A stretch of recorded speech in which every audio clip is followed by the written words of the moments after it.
Eh bien, bonjour à tous et bienvenue. Nous sommes très heureux de passer ce début d'après-midi avec vous pour ce quatrième numéro, épisode 4 aujourd'hui du cycle de webinaires Tous Mobiles, un webinaire qui s'inscrit dans le cadre du projet Tous Mobiles, site dédié à la mobilité solidaire initié par le laboratoire de la mobilité inclusive avec le soutien du ministère de la Transition écologique. Mobilité solidaire, quelles solutions pour les jeunes? C'est le titre de notre rendez-vous d'aujourd'hui. Les jeunes sont les premiers empêchés de la mobilité. Selon les études menées par le laboratoire de la mobilité inclusive, un jeune sur deux de 18 à 24 ans a le sentiment d'être contraint dans ses déplacements.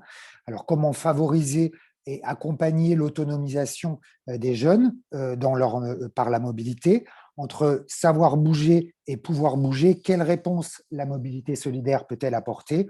C'est à toutes ces questions que nous allons tenter de répondre pendant les 90 minutes que nous allons passer tous ensemble. Un programme riche. Dans quelques instants, Pierre Taillant ouvrira ce webinaire avec quelques données justement sur la mobilité des jeunes issues des études menées par le laboratoire. Un webinaire que nous avons construit en deux séquences. Dans la première, nos trois intervenants vous donneront des clés de lecture avec Bertrand Colly, ancien vice-président du Conseil économique, social et environnemental. Nous parlerons de la place des jeunes dans la société. Avec Nawel Amar du Conseil d'orientation des politiques de jeunesse, nous nous intéresserons aux problématiques que les jeunes rencontrent dans leur quotidien. Enfin, nous aurons la vision d'un sociologue, celle de Bruno Marsloff, président de la Fabrique des mobilités.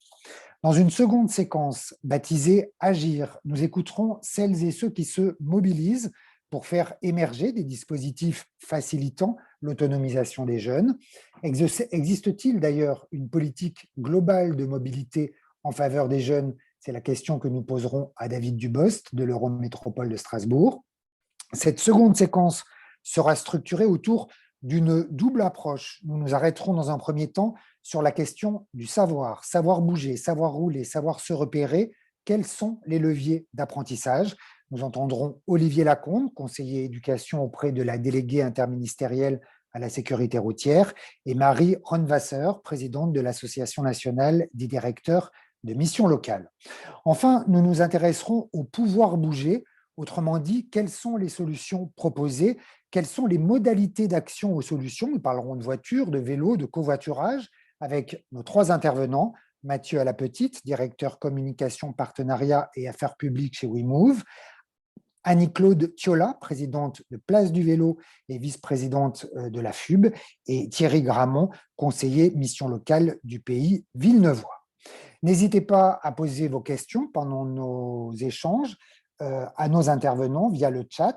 Nous aurons d'ailleurs deux temps d'échange et de questions-réponses à l'issue de chacune des deux séquences de ce webinaire. Enfin, sachez, comme nos précédents webinaires, que vous pourrez retrouver ce numéro en replay sur la chaîne YouTube du LMI et sur celle de France Mobilité. Pour ouvrir donc ce webinaire, je vais maintenant laisser la parole à Pierre Taillant. Bonjour Pierre, merci d'être avec nous, comme toujours. Le laboratoire de la mobilité inclusive a mené de nombreuses études ces dernières années et cette question transversale de la mobilité des jeunes est systématiquement traitée. Est-ce que vous pouvez nous éclairer sur ces différentes données? Bien oui, merci. Quelques rappels et quelques présentations de ces enjeux et des chiffres clés qui ont été produits par le laboratoire de la mobilité inclusive. Peut-être en préalable, quelques rappels sur ce moment particulier de la mobilité au cours de la jeunesse. Effectivement, les premières expériences de mobilité qui sont souvent contraintes de la part des jeunes, aller faire des activités, aller à l'école, bien sûr, se passent de manière progressive. Il y a une sorte d'acquisition progressive des compétences et disparates qui conduisent vers une certaine autonomie. Et ces premières capacités à la mobilité vont s'acquérir d'abord au sein de la famille. Et encore une fois, ceci de manière, par mimétisme et de manière hétérogène, bien sûr, entre les jeunes. Sachant que le discours dominant pour les jeunes, c'est que la mobilité est souvent présentée comme un atout Et elle est devenue, on le sait tous, une injonction et qui, bien sûr, peut être excluante et poser problème pour certains. Donc, il faut vouloir, ça a été dit, il faut pouvoir et savoir se déplacer. Il faut vouloir, c'est-à-dire détenir un certain nombre de ressources socio-culturelles pour se projeter aussi, pour projeter son avenir.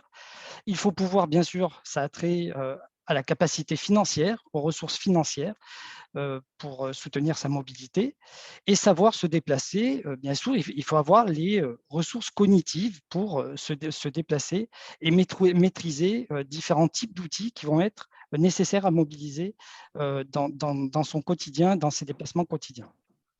Et bien sûr, tout ça est ancré dans un territoire. Il y a bien sûr une dimension territoriale derrière tous ces aspects qui va déterminer les trajectoires de mobilité de chacun.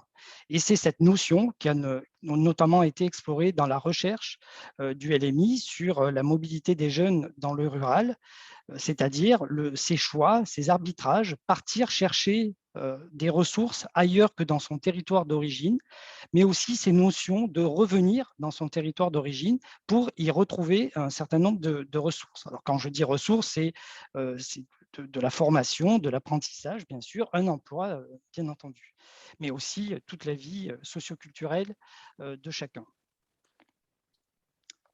Diapo suivante, s'il vous plaît. Si on revient sur les chiffres clés qui ont commencé à être évoqués par Francis Demoz, bien sûr, ça a été dit, dans leur quotidien, les jeunes sont les premiers empêchés de mobilité et un certain nombre d'études du laboratoire ont permis d'expliciter et d'illustrer ça, notamment l'enquête de 2018 sur la mobilité et l'accès aux services de la vie quotidienne. Ça a été dit, près d'un jeune sur deux de 18 à 24 ans connaît ce sentiment d'être contraint dans sa mobilité quotidienne, ce qui vient impacter d'abord le lien social dans sa vie quotidienne. 58% des jeunes de 18 à 24 ans affirment qu'ils ont déjà renoncé à rendre visite à leur famille, faute de disposer de moyens de transport. Mais également, 37%, pas loin de 40% des jeunes ont envisagé de déménager pour se rapprocher de leur centre d'intérêt et toujours 40% des jeunes actifs ont également envisagé de changer de mode de vie. Alors peut-être que ces chiffres seraient à réinterroger suite à la période bouleversée de crise sanitaire et économique qu'on est en train de vivre et de sortie, mais voilà le diagnostic qui avait été posé en 2018. Et bien sûr, plus on est jeune, moins on est diplômé, plus on connaît cette fragilité qui sont des barrières d'accès importantes à l'emploi. Et l'enquête du LMI de 2016 avait montré que 30% des jeunes avaient déjà refusé un emploi pour des motifs d'accès à la mobilité qui l'impliquaient.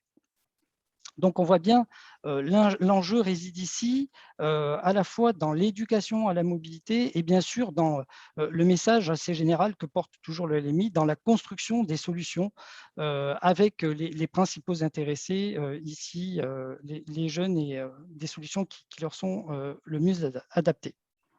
Merci Pierre pour ce premier éclairage. Première séquence donc maintenant destinée à nous donner les clés de lecture sur le sujet qui est le nôtre aujourd'hui. Bonjour Bertrand Colly, vous êtes ancien vice-président du Conseil économique, social et environnemental. Merci d'être avec nous. Et nous allons avec vous tenter de dresser une photographie de la jeunesse. Quelle est finalement la place des jeunes, au-delà même d'ailleurs de la question de la mobilité, après cette année et demie de crise sanitaire qui a un peu plus encore fragilisé la situation des jeunes les plus fragiles. Vous êtes notamment l'auteur d'une déclaration du CESE publiée en décembre dernier et intitulée « Jeunes, le devoir d'avenir », dans laquelle vous alertez et vous interrogez sur la place des jeunes. Quel panorama pouvez-vous dresser de cette jeunesse ? Eh bien, un grand merci pour cette invitation et puis de pouvoir prendre ce thème et de travailler du coup à la fois avec des exemples aussi de choses qui fonctionnent, de pouvoir de prendre le temps de comprendre un sujet qui est celui de la jeunesse qui est à la fois compliqué et qui est souvent, trop souvent en tout cas me semble-t-il, plutôt un slogan ou publicitaire ou politique et avec pas grand-chose derrière. En effet, et c'est un sujet d'autant plus important à la sortie de cette crise sur le Covid, mon prédécesseur a terminé là-dessus, qui a mis en lumière quand même la question de la situation des jeunes, qui a exacerbé de manière assez forte des problématiques et que notre société peut-être a mieux découvert à ce moment-là.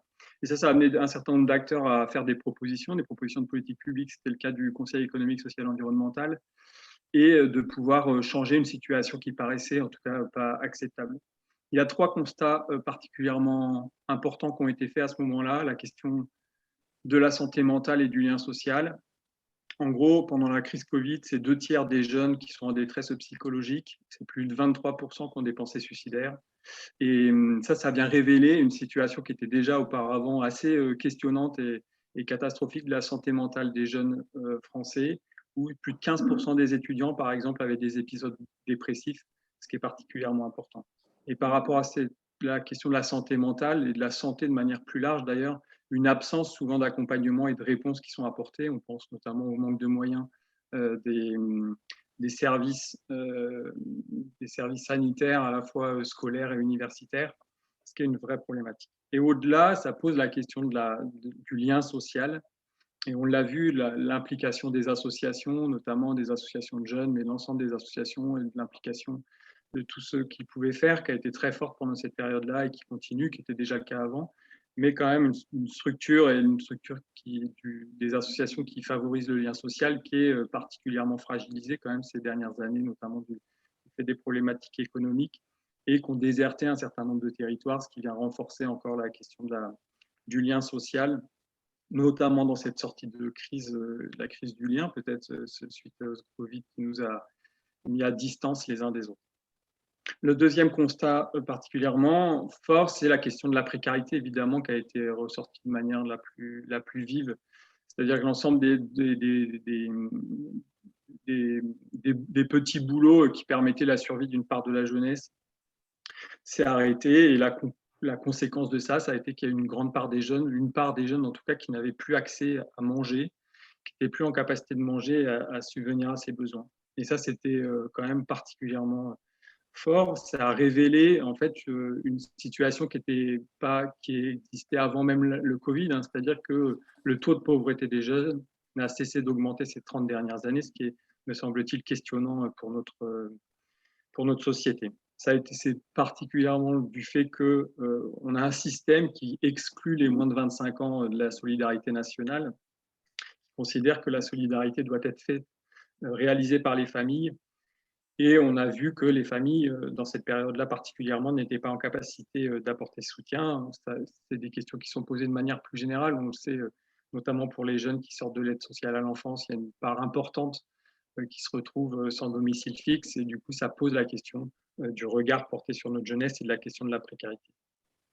S'il y a un certain nombre d'actions qui ont été menées à ce moment-là de manière conjoncturelle, il est prévu qu'elle s'arrête, et du coup ça pose la question de manière plus structurelle de la place qui est faite aux jeunes, d'autant plus que, et ça il y a pour moi une forme d'incompréhension, la réforme de l'APL et la réforme du chômage à venir, elle fragilise encore plus les jeunes dans notre société, et là il y a quelque chose qui est, me semble-t-il, incompréhensible. La réforme des APL, c'est plus de 700 millions qui ont été économisés principalement sur les jeunes début 2021 là. C'est quand même étonnant. Le troisième constat particulièrement fort qui a été fait, c'est l'inquiétude face à l'avenir, à la fois à titre individuel, c'est-à-dire que la question de la précarité elle rend difficile le fait de pouvoir se projeter et même d'entrer sereinement dans la vie active. Et puis, d'un point de vue collectif, c'est-à-dire que les grands enjeux, à la fois le Covid qui n'est pas complètement fini, mais aussi l'avenir de notre planète, le climat, l'emploi, la démocratie, les systèmes de protection sociale, la retraite par exemple, ça pèse fortement sur la jeunesse. Ça pèse d'autant plus qu'elle a le sentiment de ne pas avoir de prise, à la fois à titre individuel et collectif, sur ces enjeux-là. Et ça, c'est me semble-t-il, un vrai enjeu, d'autant plus que c'est quand même eux, les jeunes, qui devront assumer ces grands enjeux.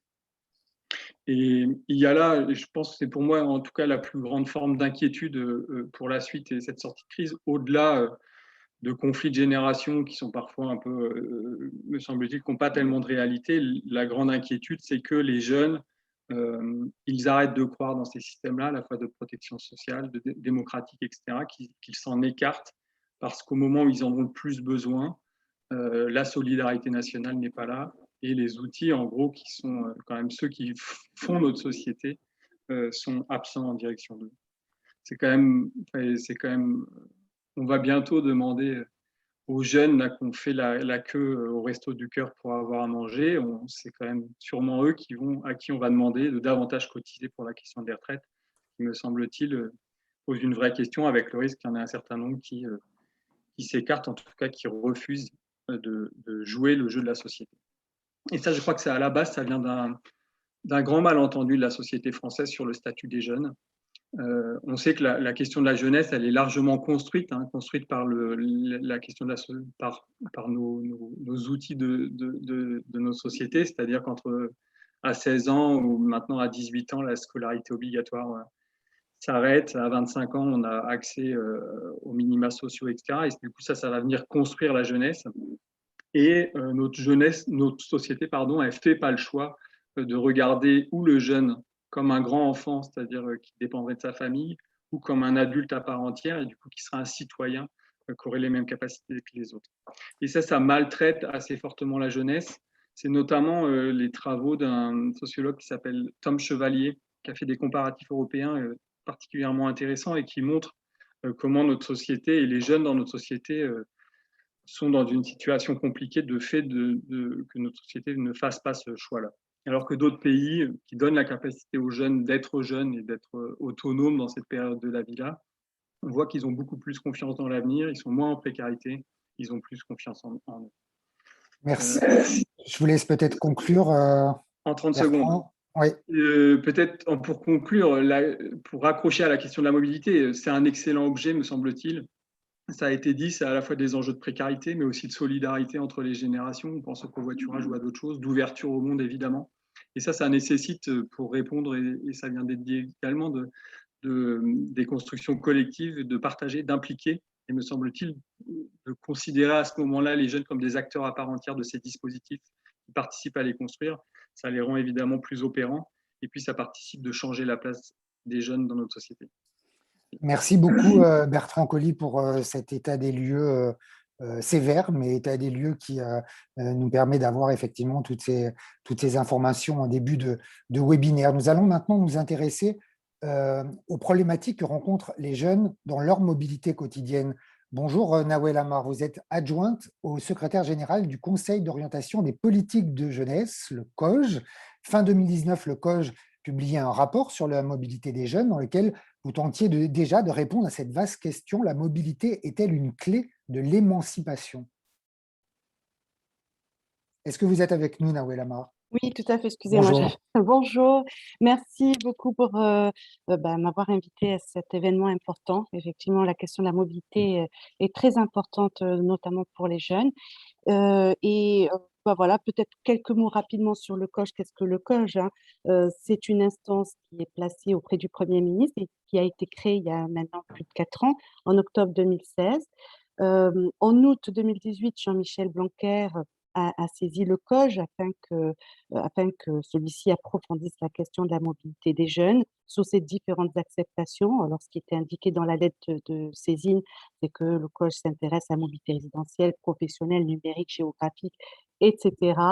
Et la saisine demandait à ce que le COJ fasse des propositions pour faire en sorte que les mobilités contribuent ou favorisent l'accès des jeunes à l'autonomie. Donc, le COJ a créé un groupe de travail mobilité au sein de sa commission de l'insertion des jeunes, qui était présidée par Sandrine Charnoz, donc adjointe à la maire de Paris, et par une représentante du Forum français de la jeunesse. Ce groupe de travail était composé de divers acteurs, des représentants de l'État, des opérateurs de l'emploi, des acteurs de la jeunesse, des acteurs de la société civile, et le laboratoire des mobilités inclusives a participé aux réunions de ce groupe de travail. Donc, comme vous le voyez, comme l'a dit M. Demoz, ce groupe de travail a retenu comme problématique la suivante: est-ce que la mobilité est une des clés de l'émancipation des jeunes? Pour y répondre, le groupe s'est focalisé sur 4 grands types de mobilité. On peut commencer par le premier type, c'est les mobilités sociales. Alors, Sur le champ des mobilités sociales, les membres du groupe de travail ont privilégié la question de la sécurisation des parcours des jeunes, que ce soit en termes de ressources financières ou de prévention de rupture des contrats. Et dans la slide suivante, on peut voir qu'un des premiers freins majeurs relevés par le COJ, c'est l'éloignement des lieux de formation. En fait, l'éloignement de ces lieux de formation est un frein important à la formation des jeunes qui n'ont pas de solution de transport ou qui doivent faire face à des coûts supplémentaires de mobilité qu'ils ne peuvent pas couvrir du fait de leur faible rémunération. Et ça, c'est en particulier vrai pour les jeunes en alternance. Un autre constat qui est fait, c'est le fait qu'en particulier dans les quartiers de la politique de la ville, de nombreux jeunes privilégient des établissements où ils savent se rendre en transport plutôt que des établissements qui proposent des filières qui les intéressent le plus. Et enfin, un frein à se mouvoir vers telle ou telle formation, c'est l'absence d'information ou la mauvaise information, notamment sur les droits, sur les services. Donc là, vous voyez un condensé de freins parce que le rapport est assez épais, vous pourrez y accéder sur le site du COJ, je vous mettrai le lien tout à l'heure. Le rapport a produit 37 préconisations. On extrait celles qui nous paraissent, on va dire, pertinentes là pour nos échanges, mais il y en a d'autres aussi qui sont aussi pertinentes et intéressantes. Mais là, je veux me focaliser par rapport à ce que je viens d'annoncer comme frein. Donc, ce qu'on peut voir, c'est que le COJ propose de créer une bourse d'aide à la mobilité pour les jeunes, en particulier pour les jeunes qui entrent en stage de formation professionnelle ou en apprentissage. On a comme autre proposition le fait d'organiser des ateliers mobilité avec des experts, hein, notamment des conseillers des plateformes de mobilité, et tout cela en vue d'apporter une meilleure appropriation de l'usage des transports en commun par les jeunes. Et troisième et quatrième préconisation porte sur l'information. Donc, pour concourir à mieux informer les jeunes, le COJ préconise de favoriser l'accès gratuit aux outils numériques qui proposent une approche globale du jeune. Parce que ce qu'on constate, c'est que les outils numériques liés à l'orientation, au parcours des jeunes, c'est que souvent, on a une présentation des métiers, des formations, mais on n'a pas tout ce qui concerne l'environnement du jeune, le logement, les transports, la question des assurances, en fait, tous les droits. Et dans la même idée, le COJ j'aimerais bien que, voilà, on puisse développer un pack mobilité pour tous les jeunes de 16 à 30 ans qui acceptent une formation ou un emploi à plus de 30 km de leur domicile. Un pack qui comprendrait une solution logement, une solution de transport, une solution assurance, des informations et des conseils territorialisés. Et bien sûr, ce pack serait construit sur mesure. Alors, deuxième grand type de mobilité qui a retenu, on va dire, l'attention des nombreux participants au groupe de travail, c'est les mobilités géographiques. Hein, on a eu de nombreuses contributions, donc je vais essayer voilà, de les résumer, mais je passe à côté certainement de points importants. Donc, dans la slide suivante, on peut voir les principaux freins relevés. Eh bien, c'est qu'on voit que les jeunes ne connaissent pas, et ça a été dit tout à l'heure en introduction, n'apprennent pas la mobilité durant le parcours scolaire. On a aussi la problématique des barrières importantes à l'obtention du permis pour les jeunes, notamment les plus vulnérables, en raison des bas revenus, de la faible qualification, il n'y a pas d'accompagnement. Et notre constat aussi qui en tout cas retenu mon attention, c'est que les jeunes qui ont une sorte d'études ou qui cherchent du travail n'ont pas souvent accès à des tarifs adaptés pour les transports en commun. Là, il y a certainement des approches territorialisées, mais de manière générale, on a cette problématique-là. Alors, que propose le COJ? Le COJ propose qu'il y ait des programmes d'un cursus d'éducation à la mobilité autonome et citoyenne qui soient mis en œuvre dès l'école primaire, et ça jusqu'au lycée. Le COJ préconise également de favoriser l'accès au permis de conduire pour tous les jeunes en utilisant les dispositifs existants ou à venir. Je peux citer l'exemple qui avait été proposé par le COJ, c'était d'intégrer l'apprentissage du code de la route dans le futur SNU. Je passe encore les autres pistes qui ont été abordées. Et puis, une autre préconisation, c'est de créer un tarif jeune jusqu'au premier emploi, et là, quel que soit le statut du jeune. Parce que le jeune, il a, voilà, divers profils de jeunes. Donc, voilà, si on pouvait avoir un tarif jeune, ce serait pour tous les jeunes, ce serait bien. Troisième grand type de mobilité, c'est les mobilités résidentielles qui constituent également un axe important du rapport, car on sait que le frein à l'accès au logement constitue une entrave dans le parcours du jeune et donc dans l'accès à l'autonomie du jeune. Les principaux freins relevés, eh bien, c'est que la majorité des jeunes ont du mal pas à se procurer un logement, mais à déjà accéder à un logement.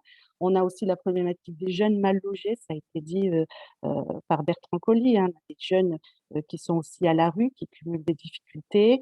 Donc, le COJ, comme l'a dit Bertrand, et je le remercie, c'est que là, il y a une vraie problématique et le COJ préconise qu'on sanctuarise des aides au logement pour les moins de 25 ans. C'est une vraie problématique, en tout cas pour la jeunesse aujourd'hui. On sait que pour accéder à un emploi, il faut aussi stabiliser l'accès au logement et puis bien sûr d'autres aspects. On a proposé qu'on étende le programme de mobilité accompagné pour l'insertion qui se fait avec le projet Émile. Donc ça pour l'instant, sauf erreur de ma part, ce n'est pas adapté aux jeunes. Et il y a le logement d'abord. Donc le COJ, je souhaitais que cette expérimentation, en tout cas, soit développée pour les jeunes les plus démunis. Et je crois que c'est en cours. Il y a quelques expérimentations qui sont lancées. Nawel Amar, excusez-moi, Oui. justement, je voulais vous dire, pour Oui. terminer, parce qu'on n'a plus beaucoup de temps, Oui. où on en est où justement de toutes ces préconisations qui ont Alors, été faites en 2019 en une phrase? Alors, en une phrase, justement, rapidement, nous, le COJ, on est là pour examiner toute question d'intérêt général. Donc là, pour ce rapport qui a été publié, alors non pas fin 2019, mais en janvier 2019, voilà, c'était en janvier 2019. Il a été remis donc au gouvernement. Je sais que dans le cadre de l'agenda rural, quelques mesures ont été prises. Je parlais notamment pour l'information des jeunes. Aujourd'hui, les jeunes ne sont pas informés et il n'y a pas cette approche globale. Le comité interministériel à la ruralité, mais en tout cas l'agenda rural, a pris en compte la nécessité de mettre en place des boussoles de jeunes. Donc là, aujourd'hui, c'est déployé sur une vingtaine de territoires et 20 autres territoires essaient de le mettre en place également. On a des mesures qui, pour l'instant, sont en stade de l'analyse, mais voilà, ça nécessiterait qu'une instance se saisisse un peu de ces préconisations, parce que le COJ, là, est lancé sur d'autres chantiers. Mais peut-être que nous, on pourrait relancer un tel chantier, puisqu'il y a vraiment beaucoup de problématiques, vous le voyez. Hein, Ouais. il manquait juste les mobilités internationales, vous verrez, mais je vous invite à regarder le rapport. On aura le rapport mis en lien, effectivement, sur Tout à fait. le document. Merci beaucoup pour cet éclairage, Nawel Amar. Pour terminer cette première séquence, on est ravi d'accueillir Bruno Marzlov. Bonjour, vous êtes sociologue, président de la Fabrique des mobilités. On connaît vos travaux. Vous aviez, je crois, notamment publié en 2013 un ouvrage qui était intitulé « Sans bureau fixe sur la transition du travail », ouvrage qui a d'ailleurs une résonance, on va dire, particulière dans cette situation post-crise sanitaire que nous connaissons aujourd'hui. On connaît aussi vos prises de position sur la question des mobilités. Vous expliquez depuis longtemps qu'il faut cesser de chercher des solutions de mobilité dans les transports. Eh bien, nous avions envie de vous entendre sur cette problématique des jeunes et de la mobilité. Je vous laisse la parole, Bruno Marzlov. Bonjour à tous et merci de cette invitation. Je suis ravi de participer à cet échange qui me paraît en effet assez essentiel. En effet, vous avez tout à fait raison. Il y a une espèce d'obsession de ma part du côté à la fois du travail et puis de ce que j'ai appelé la démobilité. Je vais m'en expliquer un petit peu. Là, sans conteste, se structurent dans le travail à la fois les modes de vie, les imaginaires et toutes les pratiques du quotidien. Et on va y revenir, le Covid nous en a fait une sérieuse démonstration. Mais on voit aussi que ça retentit très largement au-delà des activités professionnelles ou étudiantes pour une partie des jeunes. Donc, en amont de l'emploi, dans les études, lors de l'entrée du travail, dans les premiers pas de l'activité professionnelle, les mobilités opposent des obstacles aux jeunes. Ça a été dit dans les deux interventions précédentes et je pense que ce sera encore analysé dans d'autres interventions. Donc, en tout cas, la place névralgique que vous venez de le rappeler, du travail, est une de mes convictions majeures et je pense qu'elle est partagée aujourd'hui de plus en plus. Et en effet, j'ai eu l'occasion de l'exprimer au travers de ce petit ouvrage de Sans bureau fixe qui trouve en effet une vraie actualité aujourd'hui avec la crise sanitaire qui a imposé en juin ce travail à distance et dont on s'aperçoit maintenant qu'il n'y aura pas de retour, qu'on est définitivement installé dans ce quotidien à distance. Il reste que pour tous, jeunes et moins jeunes, et quelle que soit la manière dont on questionne la mobilité, on bute sur la question, quand on questionne la mobilité, on bute sur le travail. D'une part, avec les congestions du transport qui renvoient pour l'essentiel au rythme du travail, les horaires collectifs et récurrents qui font se distordre l'équilibre de l'offre et de la demande et qui gonflent à chaque fois le ressentiment de ceux qui se sont vus imposer une mobilité subie. Et à l'inverse, la carence d'offres est un autre problème plus accentué pour les jeunes qui n'ont pas nécessairement accès à la voiture. Là encore, ça a été dit, mais ça mérite d'être rappelé. Donc, l'écart entre le domicile et le travail, et cela vaut pour le domicile-études également, est donc le marqueur de cette mobilité subie. Et il a une composante sociale et géographique qui pénalise une population souvent à la limite de ses moyens de mobilité quand on n'en est pas exclu. Et la place de la géographie dans ces difficultés, elle a été remarquablement documentée par deux ouvrages récents de sociologues que je vous encourage à lire parce qu'ils sont vraiment passionnants. Il y a le livre de Benoît Coquart dans Ceux qui restent, qui traite des jeunes ruraux pour dire le choix qu'ils font de ne pas quitter les territoires délaissés par une politique publique qui les abandonne. Et dans cet abandon, le rôle de la mobilité est crucial, ou plutôt son absence d'offre. Dans un même registre, la sociologue Yael Amsalem-Mangui vient de livrer un autre ouvrage qui s'appelle « Les filles du coin ». Donc, c'est le côté miroir du genre, hein, c'est les filles, là plutôt, vivre et grandir en milieu rural. Et elle souligne que, je cite, « chaque crise rend plus visibles les rapports sociaux inégalitaires, d'âge, de sexe, de classe sociale, de territoire, les situations de vulnérabilité, de précarité, de pauvreté. Et donc, la dimension géographique, là, elle est extrêmement importante et elle peut se conjoindre à la problématique sociale, ou plutôt celle de l'éducation. L'enquête Génération 2016 du CEREC montre que 21% des non-diplômés accèdent rapidement à l'emploi, contre 54% des bacheliers et 68% des Bac plus 2 et Bac plus 3. Donc il y a là, dès le départ, originellement, une des inégalités qui sont extrêmement considérables. Donc, et pour les jeunes, c'est dans l'accès à l'emploi que se joue leur destin et la pandémie a souligné leur énorme vulnérabilité à cet égard, sans parler de la détresse des étudiants laissés pour compte dans cette crise. Donc, et pour passer plutôt maintenant du côté des réponses plutôt que le diagnostic, la réflexion sur la démobilité, qui a été très largement reprise par la Fabrique des mobilités avant même que j'en prenne la présidence. Cette réflexion sur la démobilité ouvre la voie au découplage, comme vous le disiez, entre mobilité et transport. Le transport comme solution est nécessaire, mais ne peut pas tout. Mais plus grave, l'injonction aux solutions de transport emporte souvent avec elle une promesse d'inflation de ces déplacements motorisés et pour l'essentiel carbonés.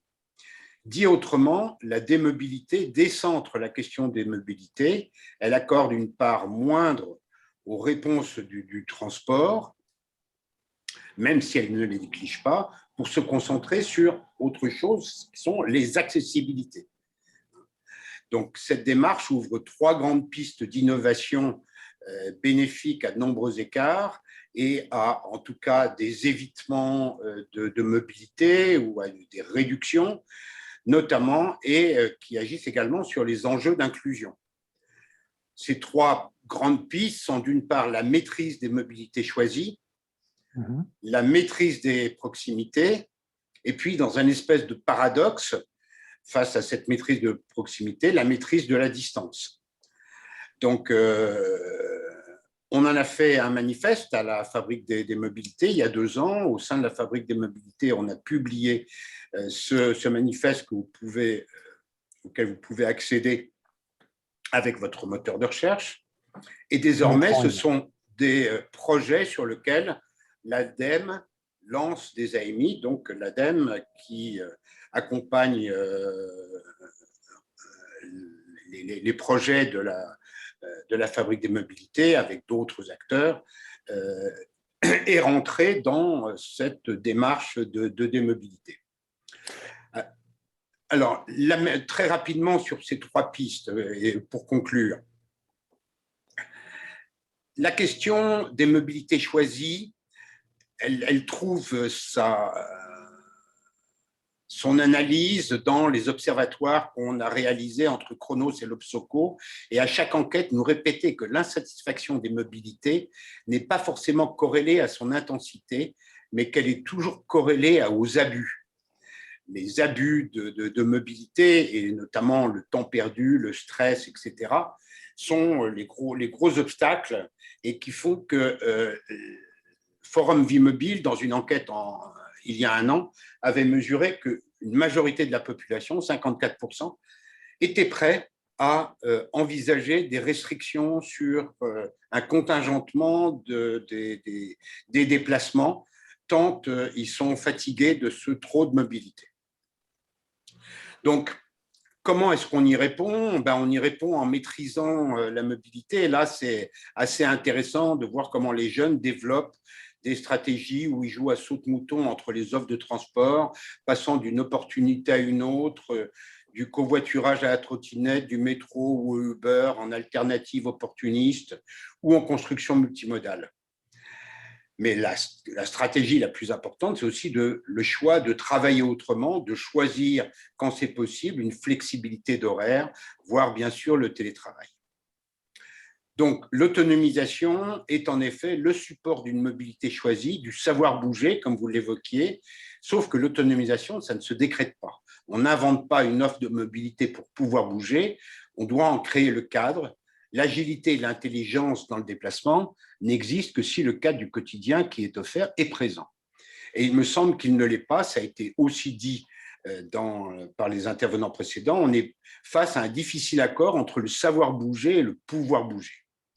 Et très rapidement pour terminer, les 2 autres que je ne développerai pas énormément, c'est d'une part la distance. Donc la distance, c'est par le truchement du numérique et des écrans qui ouvre la voie au quotidien à distance, d'où le succès absolument invraisemblable du travail à distance qui s'est mis en place sur une injonction sanitaire, mais qui aujourd'hui est en train de prouver sa pérennité, son universalité, dans des modalités qui restent à négocier, mais elle s'inscrit dans quelque chose de beaucoup plus large.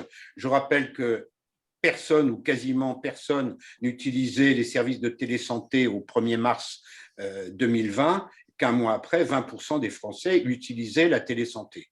C'est vrai pour la téléadministration, c'est vrai pour le e-commerce, c'est vrai pour les sociabilités en ligne. La distance est une des réponses qui permet d'éviter des démobilités ou d'en réduire les portées et les nombres. Enfin, la proximité. La proximité, c'est là où le bas blesse. On hérite d'un siècle d'évidement, de désertification, d'abord des zones rurales, puis après ça des petits bourgs, puis après ça des petites villes. Des centaines de milliers de commerces et de services ont disparu au fil des années et des décennies. Et là, il y a un travail d'inversion qui est à faire, qui n'est pas forcément en remettant sur place des services et des commerces. D'autres réponses existent. C'est celles que nous travaillons notamment dans la Fabrique des Mobilités. Bruno, peut-être, merci beaucoup déjà. Et peut-être une question, vous décrivez ces jeunes agiles, plutôt urbains, qui passent d'une mobilité à une autre. On est bien d'accord qu'il y a cette catégorie-là, et puis il y a la catégorie de ceux qui sont plus fragiles et qui sont beaucoup moins mobiles. On est bien d'accord, hein, je l'ai dit dans cette particularité des territoires ruraux avec les deux titres que j'ai énoncés, qui tous les deux font le diagnostic d'une très grande difficulté liée à une carence de mobilité. Dès lors qu'il y a carence d'offres de transport, il est bien évident que l'agilité, elle ne peut pas se mettre en place. Mais c'est vrai aussi d'autres situations qui ne sont pas nécessairement dans le rural, qui peuvent être dans des banlieues éloignées, où là encore, il y a des difficultés d'accès. Et puis, mais d'une manière plus générale, du côté du cognitif, il semble qu'il y ait une capacité infiniment plus forte de cette population à se saisir au travers des écrans, des possibilités qui sont offertes, en tout cas beaucoup plus importantes que celles des générations plus âgées. Merci Bruno Marsloff, merci à vous trois. On va avoir un long temps de questions-réponses en fin de webinaire, mais peut-être, Pierre, y a-t-il rapidement une ou deux questions pour nos invités de cette première séquence? Alors, pas de questions pour le moment. Donc, ils ont été très clairs. Ils ont été très clairs. J'en profite, puisque le webinaire est enregistré, j'en profite pour m'excuser auprès des personnes qui nous regarderont en replay, puisque nous sommes limités aujourd'hui à 100 participants suite à un petit souci technique. Donc, les 100 personnes qui nous écoutent là en direct font partie des privilégiés. Voilà, donc ça veut dire que les 250 autres qui nous écoutent en ce moment, c'est qu'ils nous regardent en replay, puisque ce webinaire sera effectivement rediffusé sur la chaîne YouTube du LMI et sur la chaîne de France Mobilité. Merci Pierre pour ces indications. On reviendra avec vous en fin de séquence pour une synthèse des différents échanges, parce que je vois qu'il y a beaucoup de participation et d'interaction entre les participants dans le chat. On va ouvrir maintenant notre seconde séquence, Agir, qui a cette fois-ci pour objectif de donner à voir finalement les dispositifs qui facilitent l'autonomisation des jeunes. Existe-t-il d'ailleurs une politique globale en faveur des jeunes? Pour répondre à cette question, direction l'Eurométropole de Strasbourg. Bonjour David Dubost. Merci d'être avec nous. Vous êtes responsable département autorité organisatrice de la mobilité à l'Eurométropole de Strasbourg. Quel dispositif votre territoire propose-t-il aux jeunes? Et plus généralement, est-ce que vous développez une politique globale de mobilité en faveur des jeunes? Merci et bonjour à toutes et à tous. Oui, alors pour répondre à cette question, je dirais plus qu'il y a une volonté de développement et de prise d'habitude à l'égard des jeunes, qu'il y a une politique globale de mobilité qui s'adresse à toutes et à tous. Alors si on peut passer juste à la première slide peut-être, avec trois axes enfin la deuxième du coup pardon, avec trois axes forts qui est plutôt sur de la communication et de la prévention sur les solutions de mobilité existantes. Également, ce que disait un intervenant avant, c'est une offre qui permet de favoriser toutes ces mobilités, que ce soit une offre à travers le bus, le tramway ou les pistes cyclables, et également avec des mesures incitatives, notamment à travers la tarification. Donc, très rapidement, sur les actions, on va dire, qui peuvent être mises en place plutôt à destination des jeunes, ce sont des choses assez classiques. Il n'y a pas forcément d'innovation particulière à Strasbourg, notamment avec la possibilité d'apprendre à faire du vélo des écoles primaires ou un permis de savoir rouler à vélo, etc. Cette année, des petites nouveautés quand même avec le challenge à l'école à vélo. A été instauré depuis plusieurs années au sein de l'Eurométropole de Strasbourg, un challenge qui s'appelle Au bureau à vélo, qui permet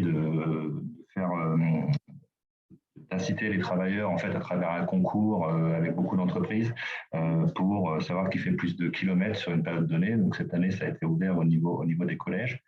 Et également la création de ce qu'on appelle des rues scolaires, c'est-à-dire l'interdiction de la circulation automobile à l'entrée et à la sortie des écoles pour vraiment inciter les parents et les enfants à venir ou à aller chercher les enfants en vélo.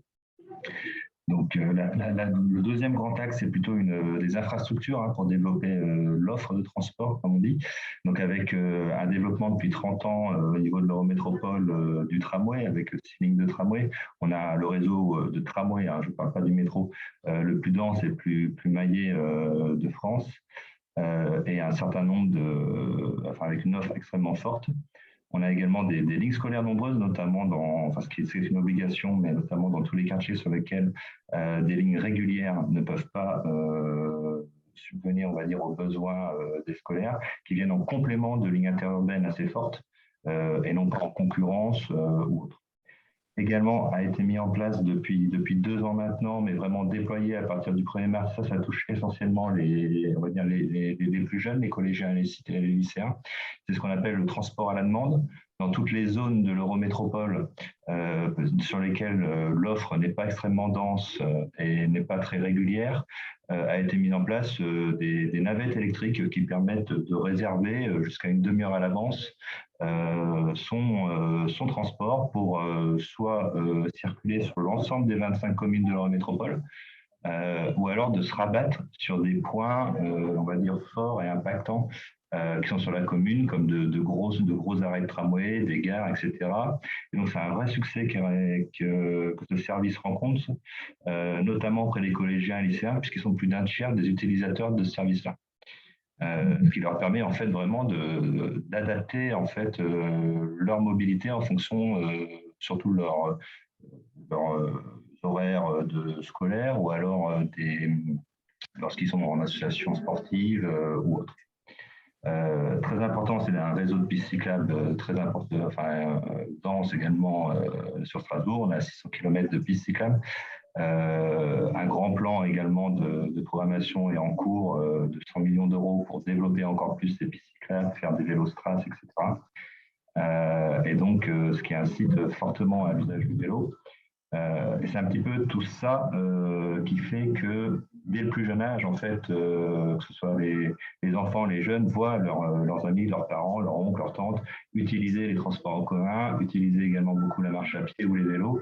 Et on est plutôt sur une prise d'habitude dès le plus jeune âge qui favorise après la prise des transports en commun. Et, dernière chose, toujours sur les vélos, c'est notre délégation de service public Vélop qui permet d'avoir de la location de vélos à l'année avec une offre, on va dire, assez développée, que ce soit donc ce qu'on appelle des vélos cargo, des vélos à assistance électrique ou autres.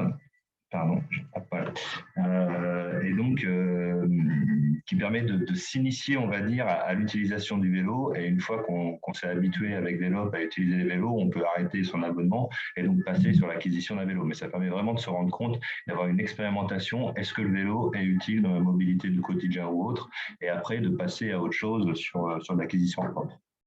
Donc, si je comprends bien, en fait, il n'y a pas de politique globale en faveur des jeunes, mais une politique sur l'offre qui, par répercussion, on va dire, éducative, incitera les jeunes à telle ou telle utilisation de transport, c'est ça? Oui, c'est plutôt l'idée, mais l'incitation va plutôt se faire à travers la tarification.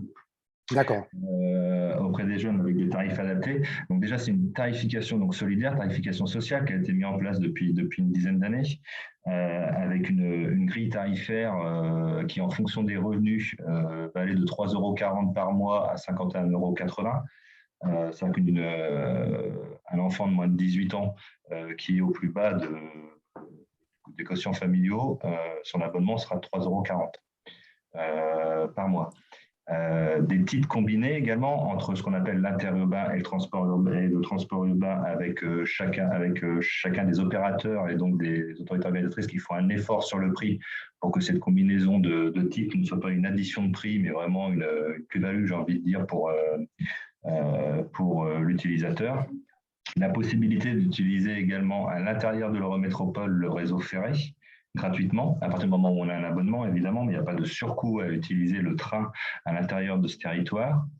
Des tarifs spécifiques sur les boursiers pour les étudiants à 1 € par mois. Et une tarification spéciale Vélop pour les étudiants également, puisque la location de 10 mois pour les étudiants, c'est 42 € par an. Donc, on est vraiment sur une incitation forte à travers les tarifs. Et également, là, j'en ai mis qu'un, mais il y en a un deuxième, deux projets à venir à compter de septembre 2021. Ça va être la mise en œuvre de la gratuité pour les moins de 18 ans pour les résidents de l'Eurométropole de Strasbourg. Donc ça, c'est à compter de septembre, c'est ça, gratuité des transports. Ouais, d'accord. Bon, donc, toujours dans cette optique d'habituer en fait les plus jeunes à utiliser les transports en commun. Et dans un deuxième temps, pour répondre à certaines remarques qui ont pu être faites précédemment, on travaille sur une gratuité pour les moins de 25 ans sans ressources. Reste à définir, et c'est là tout le travail qui commence, qu'est-ce qu'une personne de 25 ans sans ressources, notamment dans le cadre de la tarification solidaire, puisque le principe de la tarification solidaire, c'est de raisonner et de réfléchir par foyers fiscaux. Et donc, il y a le rattachement aux parents. C'est toute la limite, entre guillemets, je dirais, de la gratuité pour les moins de 18 ans en termes de mesures de justice sociale. C'est que, en caricaturant, le fils de quelqu'un qui gagne très bien sa vie ne paiera pas et n'apportera pas sa part en termes de ressources au niveau des transports en commun, tout comme une personne qui est démunie ou défavorisée. J'ouvre le débat pour terminer là-dessus. Oui, vous l'ouvrez, il avait déjà été ouvert avec nos 3 premiers invités à l'occasion de la première séquence, et je crois qu'il y aura des questions qui vous reviendront en fin de webinaire. Merci beaucoup pour votre intervention. Avec nos 2 prochains intervenants maintenant, nous allons nous intéresser à ce que nous avons appelé le savoir bouger. Autrement dit, quels sont les leviers d'apprentissage? Savoir rouler, savoir conduire, savoir lire un plan, savoir s'orienter, savoir utiliser les différents moyens à disposition. Nous allons accueillir maintenant Olivier Lacombe. Bonjour Olivier Lacombe, vous êtes conseiller éducation auprès de la déléguée interministérielle à la sécurité routière. On va s'intéresser avec vous au savoir conduire, finalement à l'apprentissage du permis de conduire qui reste un sésame pour beaucoup de jeunes. Oui, bonjour, merci beaucoup de me donner la parole sur ce sujet. Alors effectivement, oui, le permis de conduire, c'est même si les mobilités se développent de manière plurielle, et c'est très bien, ça reste toujours effectivement un sésame pour la mobilité. Cette année, en plus, on fête les 100 ans du permis de conduire, donc c'est quelque chose d'important. Ça reste le premier examen en France, puisque ça concerne plus d'1 million de personnes par an. Donc, c'est l'examen que passe le plus grand nombre de personnes par an. Mais effectivement, c'est un sésame et il est clair que c'est un sésame qui n'est pas forcément abordable en premier lieu pour tout le monde, et en particulier pour les jeunes qui sont soit éloignés dans la ruralité, mais aussi socialement et financièrement. Et il est important de pouvoir voir comment est-ce qu'on peut améliorer ces choses-là. Voilà, donc un certain nombre de choses que je peux dire sur le sujet en premier lieu, et j'espère que je vais répondre à quelques préconisations qui étaient faites par le COJ en particulier sur ce que nous on appelle le continuum éducatif, parce qu'effectivement il existe quelque chose. Le permis de conduire, il ne faut surtout pas le prendre comme un examen ponctuel qui est à un moment donné on passe le permis de conduire et puis c'est bon. On n'a rien fait avant et on ne fait rien après. C'est surtout pas comme ça qu'il faut le prendre. On a essayé, en tout cas, avec les partenaires, parce que la sécurité routière, c'est quelque chose qui est très interministériel. Donc, et en particulier avec l'éducation nationale, de mettre en place un continuum qui commence dès l'école maternelle et l'école élémentaire par des acquisitions progressives et avec des partenaires sur, par exemple, le permis piéton, qui permet aux jeunes d'appréhender les déplacements dans la rue, de faire attention aux différents éléments que compose la voirie, mais aussi les personnes qui se déplacent, y compris les personnes handicapées, les véhicules et autres choses, par un permis piéton, puis par une attestation de première éducation à la route à l'école élémentaire, et puis depuis peu, piloté par le ministère des Sports, mais où la sécurité routière et d'autres ministères prennent leur part, le savoir rouler à vélo, puisque ce savoir rouler à vélo, c'est effectivement la possibilité pour tous les jeunes à l'entrée au collège d'être en capacité de se déplacer et d'aller au collège en toute sécurité. C'est ça aussi que je veux rajouter, parce que notre préoccupation, c'est sûr que c'est de faire acquérir le permis de conduire et la possibilité de se déplacer à tout le monde, mais dans une optique principale qui est de se déplacer en toute sécurité. C'est ça l'important. Donc, c'est quelque chose qui est quand même très important. Et puis, au collège, on a 2 attestations de sécurité routière, en 5e et en 3e, qui permet aussi aux jeunes d'appréhender et d'acquérir un certain nombre de compétences sur le code de la route et sur disons, un comportement citoyen en tant que personne. Et puis, aussi une demi-journée au lycée, une demi-journée prévue sur la sécurité routière. Et Madame Amar en parlait tout à l'heure du SNU. Ben, on y vient, puisque la semaine prochaine commence le séjour de cohésion du SNU. Et dans le SNU, il y a un module qui s'appelle « Sur ma route », un module de 4 heures fait par la sécurité routière et qui permet, alors non pas d'apprendre le code aux jeunes, mais de travailler plutôt sur la notion du risque, c'est-à-dire vraiment appréhender ses besoins, ses émotions, et puis la gestion du risque pour les jeunes qui nous paraît quelque chose d'important dans la sécurité de leur mobilité.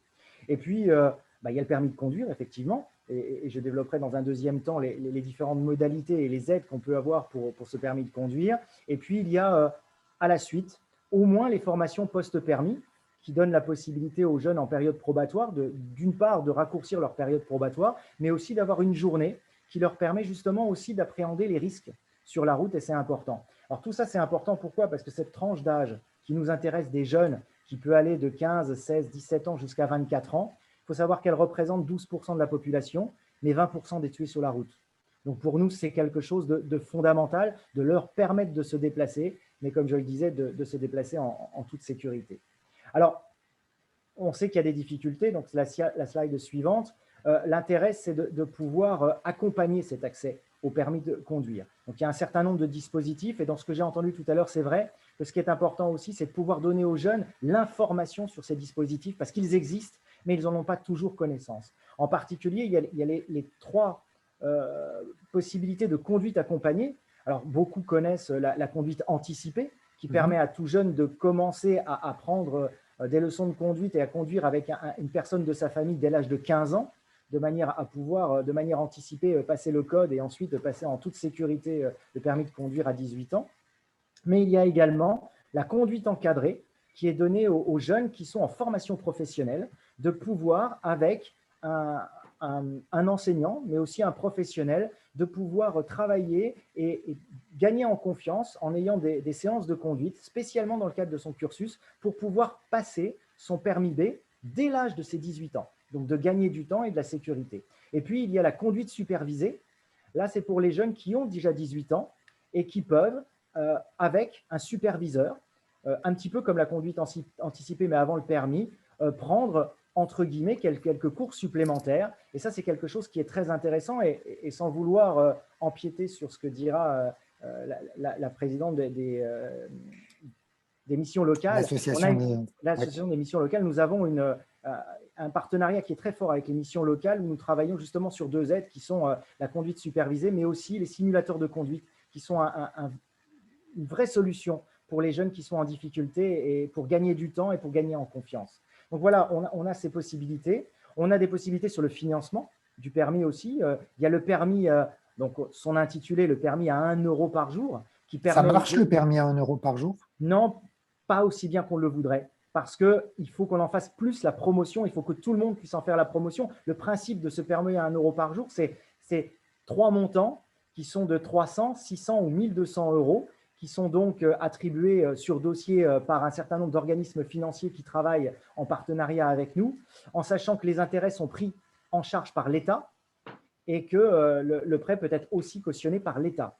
Donc, ce qui est important et qui peut permettre d'aider effectivement un certain nombre de familles. Et puis, il y a toutes les aides des collectivités territoriales qu'il ne faut pas oublier. Il y a un grand nombre de régions et de départements qui offrent des aides. Alors, juste là, pour indiquer à tout le monde, sur le site de la sécurité routière, nous mettons en place à jour, dans une rubrique justement de ces aides, toutes les régions et tous les départements et quelles sont les aides qu'elles procurent.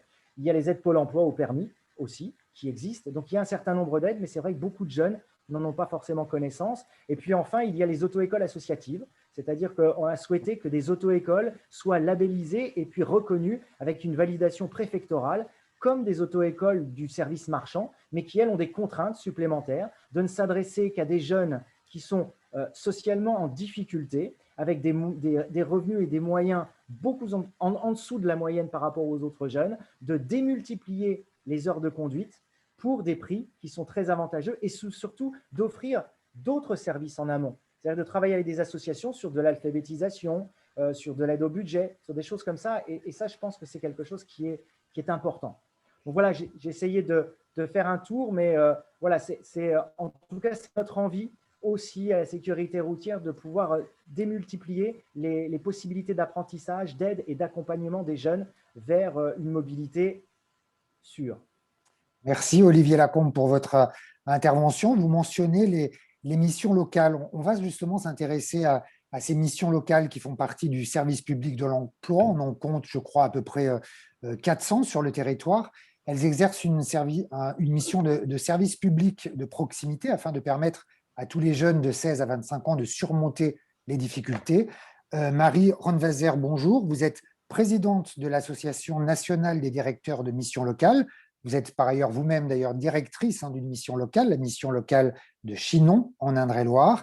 Quel accompagnement les missions locales apportent-elles aux jeunes en matière d'apprentissage à la mobilité?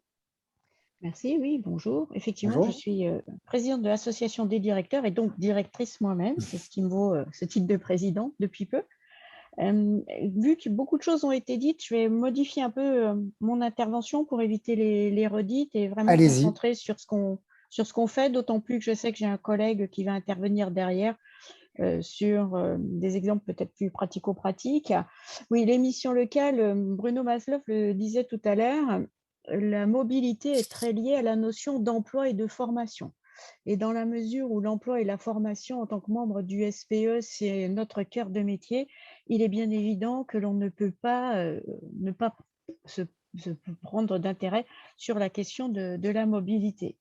Donc, c'est une question récurrente et qu'on aborde assez vite avec les jeunes que l'on rencontre, d'autant plus que plus les thématiques de l'emploi et de la formation sont importantes et plus elles deviennent difficiles pour les jeunes, plus on a constaté aussi que l'emploi et la formation s'éloignaient des jeunes avec depuis quelques années quand même une forte concentration des différents services et l'éloignement d'un certain nombre de services, que ce soit la poste qui n'existe plus en milieu rural, un certain nombre de commerces qui désertent les banlieues.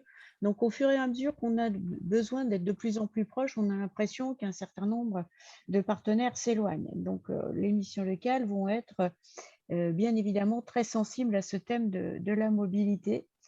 Et assez vite, les conseillers vont être amenés à établir un diagnostic, puisque le rôle d'une mission locale, c'est d'être un ensemblier et c'est de trouver la bonne solution au bon moment. Et nous intervenons, pour faire écho à ce que disait Pierre Taillant, sur les trois champs, que ce soit le vouloir, le pouvoir et le savoir. Le plus simple, j'ai envie de dire, c'est quand même le pouvoir bouger. En Touraine, on dirait mouve-toi, bouge-toi.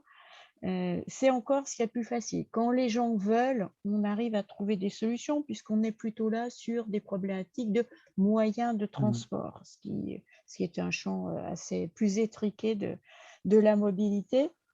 Et nos conseillers vont donc procéder de la manière suivante, c'est dans le cadre d'un entretien avec le jeune, généralement dès le premier entretien, questionner ce projet de mobilité et établir un diagnostic pour caractériser les besoins et les contours de la mobilité, les points d'appui. Alors, les points d'appui, ça peut être la solidarité familiale, ça peut être des moyens de transport, si le jeune a déjà un scooter, un vélo, un permis, l'habitude de voyager. Et puis, les freins, s'il existe des moyens de transport, s'il n'y en a pas, s'il a envie, s'il n'a pas envie. Et tout de suite, on est sur les trois champs du pouvoir, du savoir et du vouloir. Et à partir de là, une fois que le diagnostic est fait, on va essayer de mettre en place des solutions, sachant que les problèmes de mobilité ne se révèlent pas toujours tout de suite. Il y a des jeunes qui, dans le déclaratif, peuvent très bien afficher une grande mobilité. Et puis, au fil de l'eau, quand on va creuser et qu'on va être vraiment en phase de mettre en œuvre la mobilité, on se rendra compte que ce n'est pas si simple que ça. Donc, quand on est sur la partie pouvoir bouger, je le disais, c'est un peu plus facile. Il existe des solutions en interne qui sont des outils. On l'évoquait tout à l'heure avec différents intervenants précédents et notamment la sécurité routière. On va évidemment commencer à interroger les moyens de transport personnel, mais aussi les moyens de transport en public. Et ça va beaucoup reposer sur la connaissance du conseiller dans toutes les solutions qui sont mobilisables. Et ça va consister également à alerter des partenaires, les services publics, chaque fois qu'on va remarquer qu'il y a un trou dans la raquette essayer de le combler en interne ou essayer de faire en sorte qu'un certain nombre, la puissance publique ou d'autres partenaires essayent de mettre en œuvre l'outil qui va manquer. C'est comme ça qu'on a des collègues qui ont créé des auto-écoles solidaires ou en ce qui concerne moi, ma mission locale, j'ai un partenariat avec une auto-école solidaire. On va mettre en place de l'allocation de véhicules où on va faire appel à des partenaires et on va donc mettre en place à la fois des solutions internes et des solutions de partenariat. Ça va aller jusqu'au permis de conduire, puisque il y a le moyen de transport en lui-même, mais il y a aussi la capacité, enfin la possibilité d'utiliser ce moyen de transport. Donc les missions locales vont aussi mobiliser les dispositifs du permis de conduire. Alors avec peu de succès, on vient de l'évoquer, le permis à 1 euro, même si on était les seuls à pouvoir mobiliser le permis à 1 euro avec caution de l'État, ce qui est évidemment une grande facilité pour les jeunes, mais on le disait aussi à l'instant, les collectivités locales ont mis en place des aides au permis et la mission locale va mobiliser soit des aides financières de la région, du département, de la collectivité locale et aussi des partenaires qui mettent en place des outils de permis de conduire qui sont adaptés. Je pense à l'AFPA, par exemple, qui a un module d'apprentissage du code, un module numérique d'apprentissage du code. Je pense aux auto-écoles solidaires. Donc, en fait, le challenge pour la mission locale, c'est vraiment d'avoir une caisse à outils la plus complète possible, de faire évoluer les outils et de savoir les mobiliser au bon moment. En sachant quand même que, en fonction des territoires, on l'a évoqué tout à l'heure et notamment l'intervention de Bruno Marsloff, le coût de tous les moyens de transport n'est pas équivalent. Et en fonction de là où on habite, se déplacer, ça peut coûter plus ou moins cher. Une carte orange, c'est quand même beaucoup moins cher qu'un permis de conduire à la campagne. Parce que c'est pas le tout d'avoir un permis de conduire. Derrière, il faut une voiture, il faut payer l'assurance, il faut payer l'entretien, il faut mettre de l'essence. Donc, se déplacer en milieu rural, c'est vite très cher, puisqu'on sait très bien qu'il n'y aura jamais un transport en commun à la porte de chaque jeune, surtout quand ils habitent loin d'un centre-bourg. Et il faudra donc un moyen de transport individuel et ça coûte évidemment beaucoup plus cher que de prendre des transports en commun. On est également face à une difficulté, c'est que certains transports en commun n'existent que sur des périodes courtes. Mes collègues du milieu rural me disent régulièrement que le seul car qui passe, c'est le car scolaire, ce qui veut dire que 110 jours par an, il n'y a pas de car. Donc comment on fait pendant ces périodes-là? Donc la voiture, c'est pas très écologique, mais c'est encore ce qu'on fait de mieux pour faire des grandes distances. Et en milieu rural, les distances sont vite assez grandes. Donc sur le pouvoir se déplacer, on trouve des solutions. Parce que si le jeune veut vraiment aller quelque part, on va trouver moyen d'aller au lieu qui l'intéresse. Mais la mission locale va également intervenir sur les 2 autres facteurs qui sont à la fois le savoir et le vouloir. Et souvent, c'est assez lié. C'est-à-dire qu'en fait, on se rend compte qu'il y a aussi des jeunes qui ne s'autorisent pas ou qui ne se pensent pas capables de. Et là, la mission locale va mettre aussi en place des outils pour montrer que finalement, ce n'est pas si compliqué que ça, des ateliers, mobilité, parce que le fait de se déplacer, c'est prendre un risque, c'est quitter son environnement, c'est perdre ses repères, et il faut minimiser le risque pour montrer aux jeunes qu'il y a aussi des choses à gagner à se déplacer. Et si le jeune ne voit pas qu'il y a un gain à se déplacer, pas un intérêt, mais plutôt, ou alors un intérêt stratégique, mais vraiment qu'il y a une bonne raison, pour faire les choses simples, de se déplacer, Il ne le fera pas. il ne le fera pas, il ne mettra pas en œuvre les moyens. Juste pour illustrer, il y a quelques années, on se rendait compte j'étais dans un autre territoire rural, mais tout aussi rural, on se rendait compte qu'il y a des jeunes qui nous disaient « Ah non, mais moi, aller en formation à Tours, c'est la grande ville de mon département, c'est pas possible, j'y arriverai pas. De toute façon, j'ai pas de permis, personne ne peut m'emmener. » Et par contre, le samedi soir, on les retrouvait à 5 ou 6 dans une voiture sur le parking de la boîte de nuit, comme quoi, quand on a une bonne raison de bouger, on peut bouger. On peut. Donc, Merci beaucoup, en tout cas, pour votre intervention. voilà. Et juste pour conclure, en fait, Oui, l'outil, allez-y. être mobile, surtout quand on s'attache à ces cas, vouloir savoir, c'est combiner différents moyens.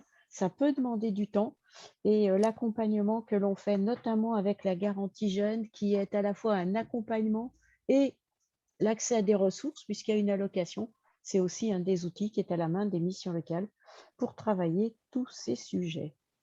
Merci, madame. Merci pour tous ces éclairages sur le savoir bouger. Nous allons maintenant, avec nos 3 derniers intervenants, questionner le pouvoir bouger. Quelles sont les solutions existantes et les modalités d'accès aux solutions, que ce soit la voiture, le vélo, le covoiturage.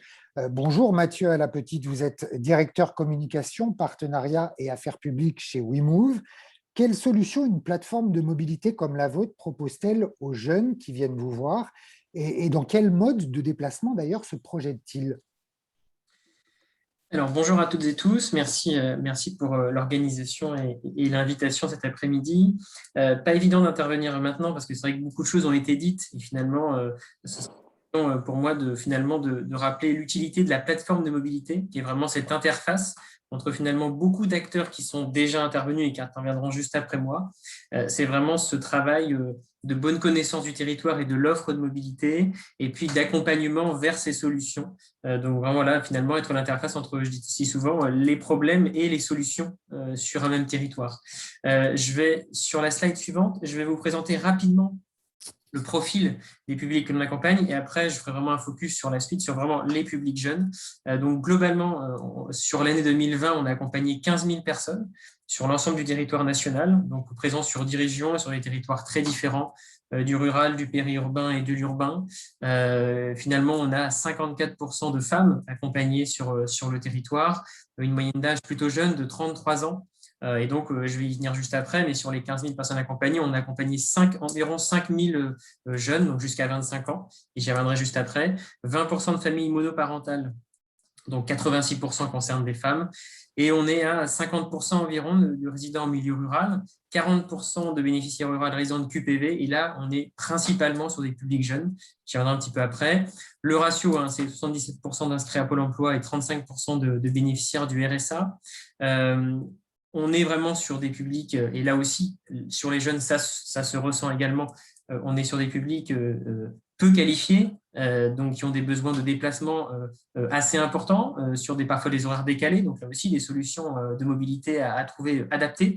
87% des bénéficiaires n'ont pas validé d'études supérieures, 69% n'ont pas atteint l'année de terminale, et puis un point très lié au contexte, on s'aperçoit quand même que la crise sanitaire a plus que doublé la part des actifs ayant besoin d'un accompagnement comme celui de WeMove. Donc là, on a un vrai enjeu conjoncturel et on voit bien l'augmentation du besoin en termes d'accompagnement à la mobilité pour pouvoir se déplacer, se redéplacer, connaître mieux son territoire, rebondir. Là, il y a un vrai enjeu d'accompagnement.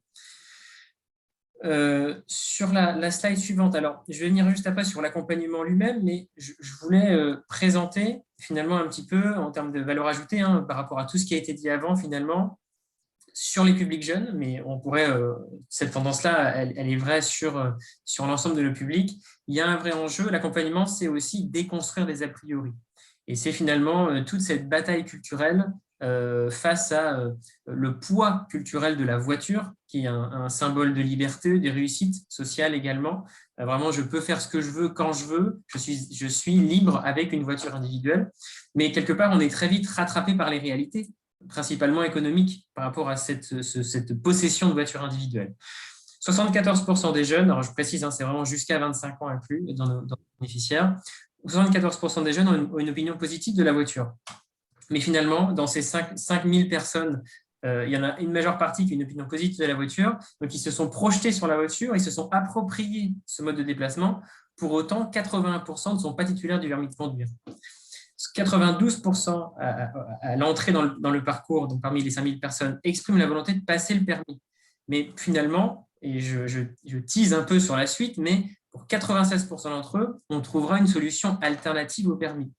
C'est pas vouloir aller vers l'alternative au permis, c'est pas quelque chose de dogmatique. C'est qu'on s'aperçoit quand même bien qu'une voiture, et le budget de l'automobiliste le dit tous les ans, c'est au minimum 6 000 € par an. Et donc, finalement, c'est parfois totalement incompatible avec le budget de ces bénéficiaires-là. Et puis, dans tous les cas, aller vers une solution partagée, active, en tout cas plus durable, c'est simplement améliorer le reste à vivre pour ces publics-là. Donc, il y a un enjeu environnemental, mais qui n'est pas que environnemental, qui est aussi économique, clairement, pour la situation financière des publics que l'on accompagne. 45% des jeunes ruraux n'utilisent pas, dans les territoires où il y a des transports présents, 45% des jeunes ruraux n'utilisent pas les transports en commun et ne les considèrent pas comme une solution de mobilité. 79% ne considèrent pas le vélo ou les autres modes actifs comme un mode de déplacement quotidien, plutôt lié au loisir. 32% ne connaissent pas les solutions alternatives à la voiture individuelle, l'autosoliste, donc le covoiturage ou l'autopartage. Et sur le lien avec l'environnement, 32% pensent que la mobilité n'a pas d'impact négatif sur l'environnement. Et un point très important, on parle beaucoup de mobilité as a service, de masse ou de réponse numérique. On a encore 18% là, en l'occurrence, des 5000 personnes de 25 ans au maximum qui n'utilisent pas l'outil numérique. Donc pour ces personnes-là, l'accompagnement humain, les solutions concrètes sont nécessaires, voilà, pour ces publics-là. Alors, rapidement, pour expliquer un petit peu le parcours d'accompagnement, on a développé un test mobilité qui est là pour finalement analyser le profil de la personne. Donc, on a beaucoup parlé de freins, donc effectivement, principalement pour identifier ces freins, des freins psychosociaux, on en a beaucoup parlé, des peurs, des appréhensions, des méconnaissances des solutions et le plafond de verre qu'on se fixe à soi-même. Ce n'est pas une solution pour moi, je ne l'utilise pas. Tous les freins matériels et financiers, dans le rural, on n'a pas de solution et finalement la voiture n'est pas envisageable financièrement. Il y a l'enjeu du financement des solutions et puis après les difficultés physiques également en termes d'accessibilité. Donc, on définit un profil mobilité, on analyse les besoins de la personne parce qu'on va mettre finalement en lien les freins avec les besoins, les attentes, les compétences, parce qu'on ne part jamais de zéro. Les gens savent faire des choses et on part de cet existant. On va mettre en place un parcours d'accompagnement totalement individualisé. Même la manière d'agir avec ces personnes, l'interface va être individualisée. Il y aura du numérique, mais qui ne sera jamais obligatoire, subi. C'est si la personne est à l'aise avec l'outil. Il y aura du physique, il y aura du téléphonique. Et vraiment, on va s'adapter avec ça. Et on va mettre en place un parcours composé de différents des services, des leviers qu'on va actionner à des moments clés pendant l'accompagnement. 3 catégories de services, des services pédagogiques, et c'est vraiment le cœur de l'activité de WeMove, c'est la formation, l'information sur les solutions existantes sur le territoire, les offres de transport en commun, les offres également de transport. Et là, j'essaie un peu de sortir du prisme totalement urbain, mais vraiment, on s'aperçoit que dans les zones rurales, il n'y a jamais rien. Il y a des solutions. On a parlé de transport à la demande, on a parlé de solutions de ce type-là, mais elles sont souvent, on l'a dit, peu visibles, peu connues, peut-être parfois à accompagner pour se développer, pour être mutualisées. Et là aussi, on essaie de jouer un petit peu ce rôle-là par rapport à l'offre. En tout cas, on forme à utiliser l'existant, à se repérer dans l'espace, à utiliser l'outil numérique, à planifier son trajet, à pouvoir réagir finalement s'il y a un incident sur le trajet, finalement à s'approprier son espace et les moyens de déplacement qui sont présents. Un enjeu également matériel. Alors, on a à la marge des solutions matérielles dont on est propriétaire, des flottes de véhicules, mais ce n'est pas notre cœur de métier. On a une forte vocation partenariale. On va travailler avec des acteurs du territoire, des associations qui font du prêt de vélo à tarif solidaire, l'offre de transport finalement partagée en commun du territoire pour accompagner vers ces solutions et faire tomber les freins à l'utilisation de ces solutions. Et il nous reste tout de même des flottes de véhicules pour mettre à disposition et répondre à l'urgence si des solutions sur le territoire n'existent pas. Et puis après, il y a l'ensemble de la palette de solutions financières avec les tarifications solidaires. Une étude du LMI a montré qu'il y avait 60% de taux de non-recours aux tarifs solidaires. Ça ne veut pas dire que c'est autant de gens qui en ont besoin, mais ça fait une forte proportion de personnes qui pourraient les solliciter et qui ne les sollicitent pas. Donc, il y a un enjeu de non-recours au droit qui est important. L'enjeu du microcrédit également, on est intermédiaire avec les bénéficiaires pour solliciter un microcrédit. Et puis, plus récemment, on est labellisé certificat d'économie d'énergie. On a réussi à prouver qu'à l'issue de l'accompagnement, les gens ont une mobilité plus vertueuse qu'au début. Et donc, on peut solliciter des sortes de dotations pour utiliser les solutions durables financées par des C2E pour vraiment mettre de côté le frein financier et faire en sorte que les publics, avec du vélo par exemple, s'approprient cette solution sans se poser la question du financement. Flotte de véhicules, mais également achat d'un vélo, et là on sollicite ce C2E. Donc rapidement, les prescriptions des publics se font grâce aux missions locales, grâce à Pôle emploi, grâce au système d'insertion, l'ensemble des acteurs du social qui ont accès à ces publics fragilisés. Un accompagnement, c'est environ 3 mois, au maximum 6 mois. J'ai dit l'analyse des freins et voilà, l'accompagnement vers les solutions du territoire. Et sur la slide suivante, rapidement, je l'ai dit, donc on a 5045 jeunes accompagnés en 2020. On est à 32% de sorties positives, donc des personnes qui retrouvent ou conservent un emploi et une formation grâce à l'accompagnement WeMove. Ça, c'est des retours prescripteurs. Parmi ces personnes-là, 67% ont retrouvé un accompagnement simplement grâce à un accompagnement vers l'existant. Pour ces personnes-là, on ne leur a rien mis à disposition, on leur a juste appris à utiliser ce qui existait sur le territoire et surtout à se l'approprier par de l'essai, par de l'information ou autre. On est sur cette logique environnementale à 33% de réduction de consommation d'énergie. C'est autant finalement de budget rendu à ces publics-là. 63% des publics ont amélioré leur employabilité, donc ils ont une meilleure maîtrise de l'offre de transport pour être employables, et 90% ont acquis des compétences mobilité supplémentaires au cours de l'accompagnement. Pour vous montrer un petit peu la répartition, et finalement le fait que notre cœur de métier, c'est la pédagogie, on est un peu plus de 12 000 services déclenchés auprès de ces publics, 88% de pédagogie, 10% de financier et seulement 2% de matériel.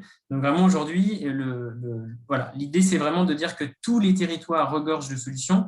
On est également de plus en plus sollicité par les collectivités pour mettre en place des solutions, également en complément de ce qui existe, transport à la demande, réseau de covoiturage ou autre, et ensuite d'accompagner les publics à l'utilisation de ces solutions. Donc on est vraiment sur cette activité-là.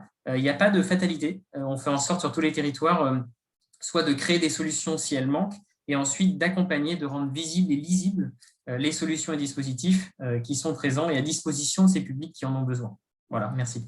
Merci beaucoup Mathieu pour votre intervention. Alors on en parle finalement beaucoup depuis, et là vous venez de le faire, depuis le début de ce webinaire, c'est finalement la place du vélo dans la mobilité des jeunes, et vous parliez de déconstruction par rapport au schéma de mobilité que les jeunes peuvent avoir lorsqu'ils veulent aller vers cette autonomisation. On va faire maintenant justement un focus sur cette question des mobilités actives avec vous, Annie-Claude Thiola. Vous êtes présidente de l'association Place au vélo et vice-présidente de la FUB, Fédération française des usagers de la bicyclette. Savoir rouler à vélo, comment peut-on généraliser l'apprentissage au vélo ? Bonjour et merci de cette invitation.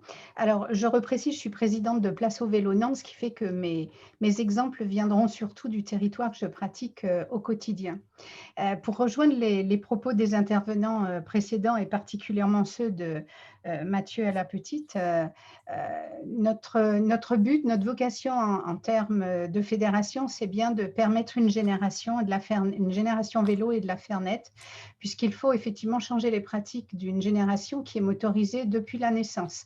Depuis la sortie de la maternité, un enfant est véhiculé à l'école, au collège, au lycée, etc. Et il n'a principalement que ce modèle.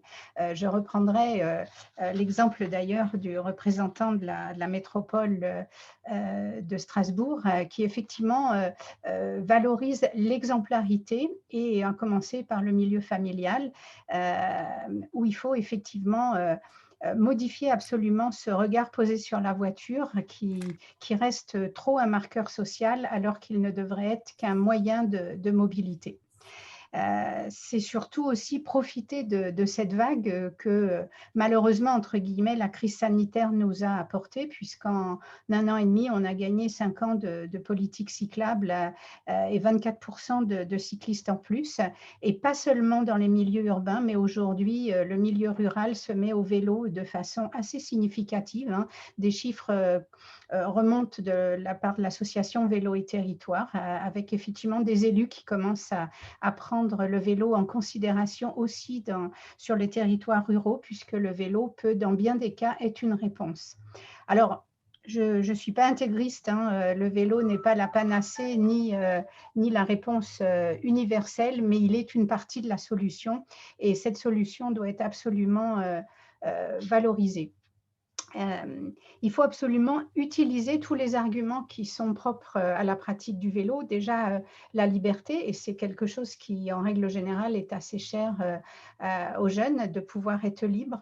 La santé, ils ne se préoccupent pas trop souvent de leur santé dans cette tranche d'âge, mais c'est pourtant à cette période que on se fabrique les moyens de résistance de l'âge adulte et qu'il est donc important aussi de le faire savoir.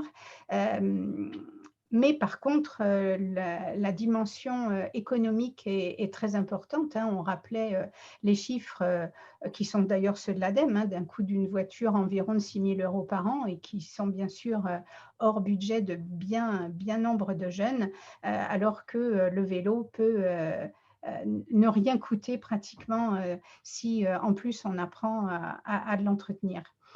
Et puis, c'est aussi un outil d'autonomie hein, qui va de pair, bien évidemment, avec la liberté, puisqu'on choisit son moment de partir et de revenir libre à sa guise.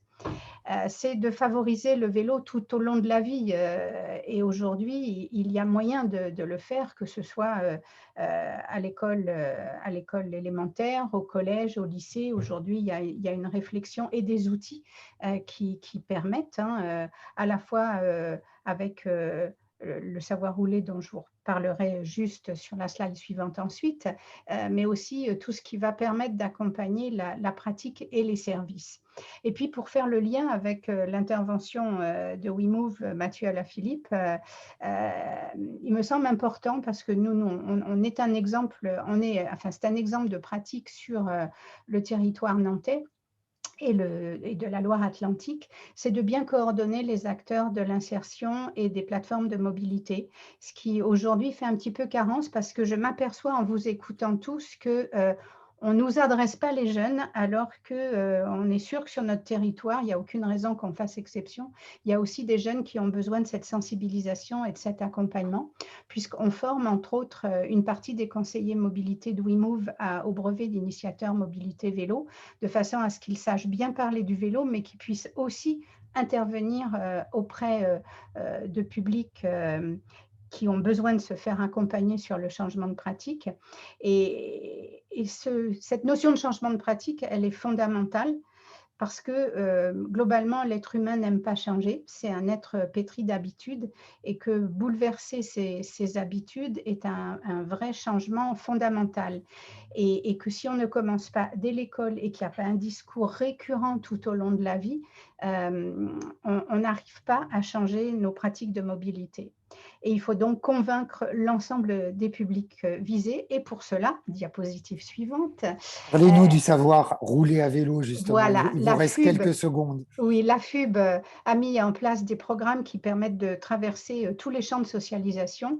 Le savoir rouler qui va se mettre en place à la demande du ministère des Sports à la rentrée se met en place sans aucun financement d'État, alors que ça va bientôt devenir une nécessité absolue. Et la FUB porte un programme qui s'appelle Génération Vélo, qui va permettre de financer les interventions en milieu scolaire et surtout la formation d'intervenants, parce qu'aujourd'hui, on n'a pas le tiers des intervenants nécessaires à former tous les jeunes des écoles au savoir rouler. C'est aussi les programmes qui financent du stationnement dans l'habitat social avec des séances de sensibilisation, mais qui donc traversent les jeunes dans leur habitat et qui mettent le vélo au cœur de leur foyer, quelque part. Et puis, un autre programme qui est en train de sortir, Au boulot mais à vélo, qui va traverser le champ de l'entreprise, de l'emploi, de l'apprentissage, de tous les secteurs où on apprend à travailler, qui va faire en sorte qu'une bonne partie des salariés ou des apprentis deviennent ce qu'on appelle des vélotaffeurs. Et puis enfin, on a plusieurs programmes qui favorise les métiers à vélo. Et apprendre à faire du vélo tout au long de sa vie, c'est peut-être demain trouver un emploi facilement à partir du vélo, parce qu'aujourd'hui, on manque cruellement d'acteurs, que ce soit les métiers à vélo, et notamment le programme Ma Cyclo Entreprise, que ce soit les livreurs à vélo, que ce soit les réparateurs vélo. Aujourd'hui, on manque cruellement de mécaniciens cycles en France, et puis on manque d'éducateurs mobilité vélo, et on n'a pas forcément besoin d'avoir un bac+5 pour passer un CQP d'éducateur mobilité à vélo, mais tout simplement d'être extrêmement motivé par le vélo. Et si on n'a pas cette habitude rapidement, eh bien, on ne va pas y penser, alors que c'est une piste pour trouver du travail. Et nous, en ce faisant, on travaille par exemple avec Pôle emploi pour inciter à ce conseil. Donc, les savoirs et le pouvoir rouler, il y a effectivement plusieurs solutions, mais encore faut-il que nous soyons tous accompagnés, parce que nos associations ne sont pas assez fortes ou assez audibles pour faire passer le message, et donc tous ensemble, on peut le faire. Merci beaucoup, Anne-Claude Thiola, pour cette place des modes actifs. On a parlé de la voiture, on a parlé des vélos. Pour terminer ce webinaire, je vous propose de parler d'un dispositif intergénérationnel qui est un projet de covoiturage avec vous, Thierry Gramont. Vous êtes conseiller mission locale du Pays Villeneuvois dans le Lot-et-Garonne, en charge du projet covoiturage baptisé Génération Mobilité. Je vais vous laisser nous présenter ce projet, lauréat de l'appel à projet du CEREMA et de la Massif. Bonjour Thierry. Oui, bonjour. Donc, je vais gagner du temps dans la présentation grâce à l'intervention de Marie Rode-Vasser. En tout cas, simplement le contexte. La mission locale du Pays Villeneuvois est une mission locale rurale qui couvre 98 communes, dont la quasi-totalité sont rurales. Ça veut dire que chez nous, 90%, en tout cas, ont une population inférieure à 2000 habitants. L'essentiel de notre activité est centré sur la ville de Villeneuve-sur-Lot, et j'ai entendu en tout cas l'ensemble des témoignages, et nous, la voiture constitue en tout cas le seul et unique réponse en tout cas sur notre territoire. Des jeunes ont 30 km pour venir nous rendre visite. Et nous aimerions pouvoir utiliser d'autres modes de transport, mais c'est illusoire de penser que le transport collectif ou le vélo pourront satisfaire à la demande. Donc, nous avons mis en place le concept, en tout cas, Génération Mobilité, qui s'est appuyé sur une démarche qu'avaient déjà initiée nos collègues de la mission locale de Moyenne-Garonne il y a plus d'1 an déjà. Alors, l'idée pour nous, dans le cadre de ce projet, c'est simplement d'offrir une réponse supplémentaire aux actions, ou en tout cas aux projets déjà initiés. Alors, pour les jeunes, c'est quoi? Alors, pour les jeunes, c'est faciliter les moyens de déplacement, parce qu'ils n'ont pas de moyens de locomotion, pour réaliser des démarches d'insertion sociale, pour rencontrer un employeur, pour pouvoir accéder à un emploi, pour aller à une visite médicale. En tout cas, toutes ces possibilités leur sont offertes.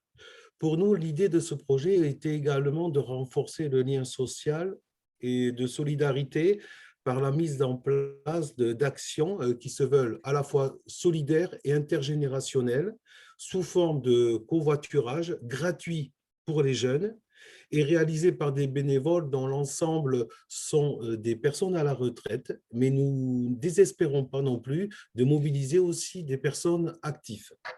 Ensuite, alors, pour nous, ça s'inscrit dans ce qu'on appelle le transport d'utilité sociale. Alors, c'est des jeunes, bien entendu, en difficulté, gratuité pour les bénéficiaires, le maillage sur les 98 communes de notre zone d'intervention, et une solution qui se veut, ma foi, assez innovante, parce que très agile, très facile à mettre en place et sans un gros investissement non plus. Et puis, pour terminer, c'est aussi dire que le projet Génération Mobilité, ça s'inscrit non pas en concurrence avec ce qui est déjà proposé sur le territoire. Il y a des lignes de bus, il y a des réseaux. Si ces réseaux sont à la disposition, en tout cas, des jeunes accueillis, on accueille 1600 jeunes par an dans notre structure. En tout cas, les 1600 jeunes, beaucoup d'entre eux ont des réponses qui leur sont données dans le transport collectif. Et la région Nouvelle-Aquitaine finance aussi le permis de conduire, donc on peut utiliser un certain nombre de solutions. Alors, nous nous sommes engagés dans ce projet en septembre 2020 et pendant 4 mois, on a travaillé sur la construction et la mise en place de ce réseau de bénévoles que nous avons été chercher, d'un travail et de conseils sur la question de la mobilité auprès des jeunes pour voir comment on pouvait articuler les choses pour rendre le service le plus réactif possible. Et puis, par contre, un travail très soutenu de communication tant au niveau des jeunes, parce que ça, c'est souvent évoqué, on n'est pas au courant, alors on ne sait pas, on n'utilise pas. Donc, un travail très conséquent à ce niveau-là et également au niveau de nos partenaires. Thierry, vous avez combien de jeunes actuellement qui bénéficient de ce service? Alors, depuis le début de l'année, on en a 8 jeunes qui ont bénéficié de ce service et nous avons également, c'est le hasard, mais 8 bénévoles engagés. La question du bénévolat, on pourrait avoir un bénévolat beaucoup plus actif, beaucoup plus important, mais l'idée d'une création d'une dynamique, c'est que nous puissions en tout cas mobiliser ces personnes, en tout cas bénévoles, 2 à 3 fois par mois pour créer vraiment une question en tout cas d'entraîne intergénérationnelle. Donc pour l'instant, on reste mobilisé sur ça. Ce que je voulais dire aussi, c'est qu'au travers de ce projet, on a l'ambition, parce qu'on est tout le temps sur ça en mission locale, de raccrocher ces fameux jeunes dits invisibles qu'on n'arrive jamais à faire, pour quand c'est que vous y allez, de pouvoir engager des bénévoles. C'est vrai que le contexte Covid n'était pas forcément facilitant, et d'avoir une démarche qui se veut à la fois inclusive et intergénérationnelle. Terminé concrètement, un jeune suivi par notre structure a besoin de ce type de service. En 3 jours, il est mis en place. Aucune difficulté, on va le chercher là où il veut. Et en plus de ça, je voulais aussi souligner l'importance, parce que c'est rare pour nous, quand on peut travailler sur les 2 dynamiques, on est à la fois sur une réponse concrète, vraiment précise par rapport aux jeunes, mais en même temps, nous allons avoir, grâce à l'équipe du CEREMA, un travail en tout cas de recherche, en tout cas sur la question de la mobilité, parce qu'on ne peut pas se satisfaire en tout cas de ces réponses concrètes en disant ça y est, on a le Graal, on a trouvé la réponse, parce que je pense que la réponse, elle n'est pas encore trouvée sur notre territoire. Je pense qu'on aurait pu se mobiliser encore plus par rapport aux jeunes, et on doit aussi comprendre. Et moi, je suis ravi d'avoir participé à ce temps-là, en tout cas, parce que je m'aperçois qu'il y a tout un travail de recherche qui a été fait sur la mobilité. Donc, je vais en tout cas soumettre ça aux collègues du CEREMA pour dire, bon, on n'a peut-être pas réinventé des choses, il y a déjà un travail d'analyse qu'il va falloir aller chercher, en tout cas, pour être à la fois sur l'analyse, la réflexion et puis l'action. Voilà. Bonne vie à Génération Mobilité. Merci beaucoup pour votre témoignage. Pour terminer, merci à tous. Pierre Taillant, un mot de synthèse, de conclusion. Y a-t-il des commentaires? Y a-t-il des questions de la part de nos participants? Oui, alors nous avons quelques questions qu'on peut prendre rapidement. Deux premières questions plutôt pour Monsieur Dubost à Strasbourg, qui portait sur la manière de couvrir le manque à gagner pour la DSP en responsabilité de la mobilité collective, et une deuxième sur l'articulation entre la gratuité, cette mesure de gratuité des transports collectifs et la mobilité et la politique de mobilité active, et ensuite pour savoir s'ils avaient évalué combien de jeunes étaient concernés par ces mesures. David Dubost, est-ce que vous pouvez répondre? Alors, sur la compensation de la DSP, ça se fera à travers le budget de la collectivité, bien évidemment, sachant qu'il n'y aura pas d'augmentation des autres tarifs pour venir compenser, par exemple, la gratuité mise en œuvre par les moins de 18. C'est quelque chose qui était forcément évident à ne pas faire. Donc, c'est un effort de la part du budget de la collectivité qui va être consacré pour couvrir environ ces 6 à 8 millions d'euros de manque de recettes annuelles qu'il va falloir financer. Le potentiel concerné par cette gratuité, on a environ 80 000 enfants sur l'Eurométropole de Strasbourg entre 4 et 17 ans. Enfin, et 17 ans et 12 mois, puisque on est vraiment sur 18 ans fin de mois, en fait, sur ce droit à la gratuité. Donc, potentiellement, c'est 80 000 personnes qui n'étaient pas forcément abonnées auparavant. Donc, ce n'est pas 80 000 personnes multipliées par le tarif ancien qui est la perte de recettes. Et pour l'instant, alors tout ça, je le précise, parce que des réseaux qui ont mis en œuvre de la gratuité ces dernières années ont plutôt stoppé le développement de l'offre, ou certains ont fait les deux en même temps. Mais on a vocation à continuer à développer l'offre. Il y a 3 projets de création ou d'extension de ligne qui sont en cours, de tramway, un projet d'extension d'une ligne BHNS. J'en ai pas parlé tout à l'heure, mais en lien avec la région et sur lequel il faudra également contribuer à un projet de réseau express métropolitain, qui est une sorte de RER à la strasbourgeoise, permettant vraiment de redévelopper tout le transport ferré et toutes les gares à l'intérieur de l'aire urbaine de Strasbourg.